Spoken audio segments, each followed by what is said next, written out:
Hello বন্ধুরা, আজকে আমি তোমাদেরকে একজনের সঙ্গে শেয়ার করব যে আমার ছাদে থাকে। এই যে ইনি, এনার নাম হচ্ছে রাজা। ইনি একাই থাকেন, এনার রানী নেই। রাজা নামটা অবশ্য আমারই দেওয়া। একে এনেছিল যেন একদম ছোট্ট ডিম ফোটা বাচ্চা, সে এখন এত বড় হয়েছে,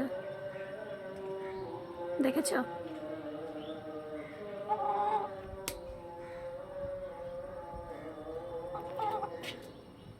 একা একাই থাকে বাবু, আমাকে দেখলেই কক কক কক করে ডাকা শুরু করে দেয়।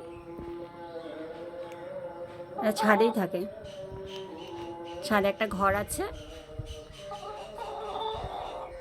ওকে নিয়ে এসেছিল আমার বর, ছোট্ট, আমি ভেবেছিলাম বাঁচবে না। ওই যে ডিমের সঙ্গে আসে না ছোট্ট ছোট্ট বাচ্চাগুলো, ডিম ফুটে বেরোয়, ওই রকম দুটো বাচ্চা এনেছিল।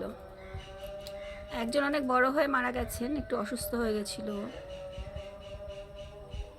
যখন খুব গরমটা পড়েছিল জুন মাসে, তখন ওই বাচ্চাটা মারা গেছিলো। বাচ্চা মানে কি, অনেকটা বড় হয়ে গেছিল। দেখেছো ওর ঝুঁটিটা? ওকে আমার এখন ধরতে ভয় করে। তো কেমন লাগলো আমার রাজাকে তোমাদের? সবাই অবশ্যই আমাকে কমেন্ট করে জানিও। আর রাজার জন্য একজন রানীকে খুঁজছি আমি,